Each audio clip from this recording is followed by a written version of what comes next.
Hola hermanos, muy buenos días. Volvemos a encontrarnos esta semana para seguir avanzando en estas meditaciones basadas en este antiguo catecismo llamado el Catecismo de Heidelberg. Hoy día nos encontramos con solamente una pregunta, que es la pregunta número 31. Hemos dejado atrás aquellas que nos hablaban y que nos hacían meditar en cuanto por qué el Hijo de Dios es llamado Jesús y meditar también en ese significado que era el Salvador, ¿no es cierto? Como Jehová salva, ¿no es cierto? O Jehová es salvación. Hoy día la pregunta va apuntando también a otro nombre que recibe este Jesús. Y dice así la pregunta en este caso 31. ¿Por qué se llama o por qué se le llama Cristo, es decir, ungido? ¿Por qué a este Jesús, ya, Jehová salva o Jehová es el Salvador, también se le llama Cristo, es decir, ungido? Y la respuesta es porque fue ordenado por el Padre y ungido por el Espíritu Santo para ser nuestro supremo profeta y maestro, que nos ha revelado plenamente el secreto, consejo y voluntad de Dios acerca de nuestra redención, para ser nuestro único y supremo pontífice, quien por medio de él solo, porque quien por el solo sacrificio de su cuerpo nos ha redimido e intercede continuamente delante del Padre por nosotros, y para ser nuestro eterno Rey, que nos gobierna por su palabra y por su espíritu y nos guarda y conserva la redención que nos ha adquirido. Entonces aquí el catecismo nos invita a pensar en este otro nombre que recibe nuestro Señor Jesús, nuestro Señor Jesucristo, ¿no es cierto? El Cristo.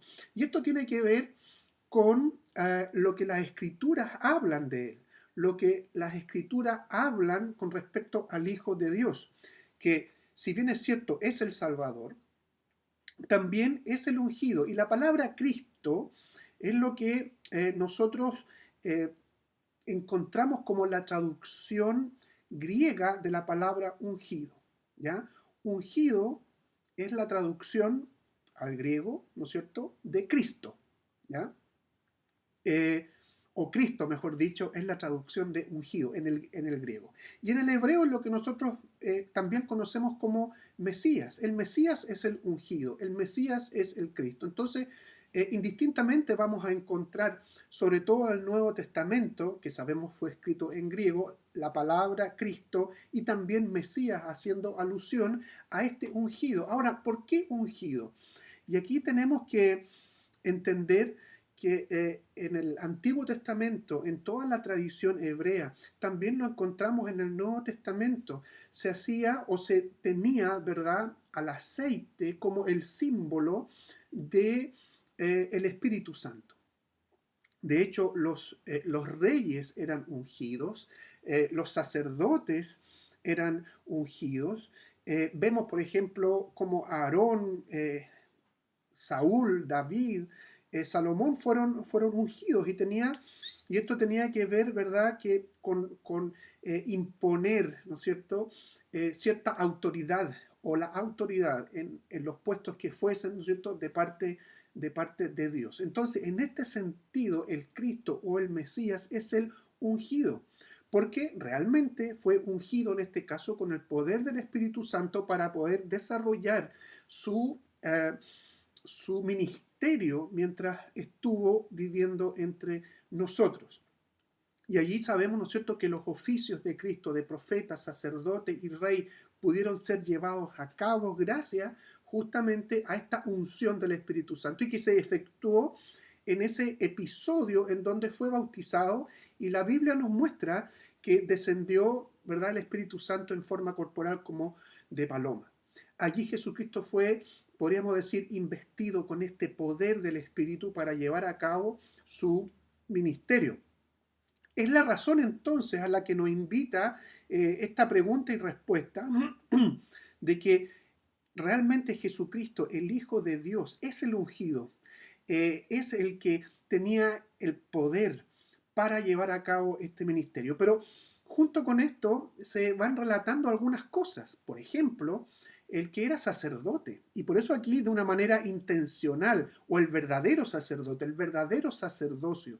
Aquel que lleva, en este caso, las necesidades del pueblo, las necesidades de la iglesia a el Padre, a Dios. Y por eso de una manera intencional, como yo les decía, en este caso el catecismo o pone el nombre allí de que Cristo es el verdadero sumo pontífice. Y lo hace de manera intencional, entendiendo en el contexto en que fue escrito este catecismo, en donde había se estaba viviendo un momento muy álgido religiosa y políticamente. Sabemos que la tensión, estamos hablando de 1563, 1560 del 63 en adelante en realidad, la primera publicación del catecismo fue en 1563, entonces la tensión post-reforma, o sea, estaba fresquita el inicio de la reforma, y estaba esta tensión, ¿no es cierto?, entre quienes querían seguir reformando la iglesia, apuntando al que detentaba este sumo pontificado, que era el Papa. El catecismo entonces invita, y nos invita hoy también, a reconocer a Cristo y en Cristo el único sumo pontífice. Es interesante recordar la etimología de esta palabra pontífice, que no es otra cosa que el que construye puentes o el hacedor de puentes, que esta palabra deriva del latín, ¿ya? Pontífice. Entonces, lo que está declarando, entre otras cosas también aquí el catecismo, es que Cristo es ese que construye el puente que se ha roto, que se ha quebrado entre la humanidad y Dios. Él es el puente, Él es el nexo, Él es el mediador. Pero también es rey, también gobierna. Jesús fue ungido, ¿verdad? No con aceite, no como se hacía con los reyes, sino que fue ungido con el Espíritu Santo. Y esto, como le decía, sucedió en el momento del bautismo. Jesucristo dijo, el Espíritu, después de eso, ¿verdad? En la sinagoga, el Espíritu del Señor está sobre mí. Allí en el Evangelio de Lucas, capítulo 4, encontramos este episodio y esta declaración de Jesucristo. Entonces, nuestro Señor Jesucristo es el ungido del Señor, es el ungido de Jehová y su siervo para gobernar, para reinar y también para traer a su pueblo y que una a Dios, como yo le decía, como este puente, como el sacerdote, como el sumo sacerdote, como el mejor sacerdote. Así que por lo menos encontramos estas alusiones al ungido en esta pregunta y respuesta del catecismo, que nos debe llevar justamente a tener y a seguir teniendo esperanza. Esperanza en este que es el verdadero, en este que es la verdad, en este que es el camino que también une a nosotros, a quienes somos la iglesia, o ya ha unido entre nosotros la iglesia y nuestro Dios y Señor.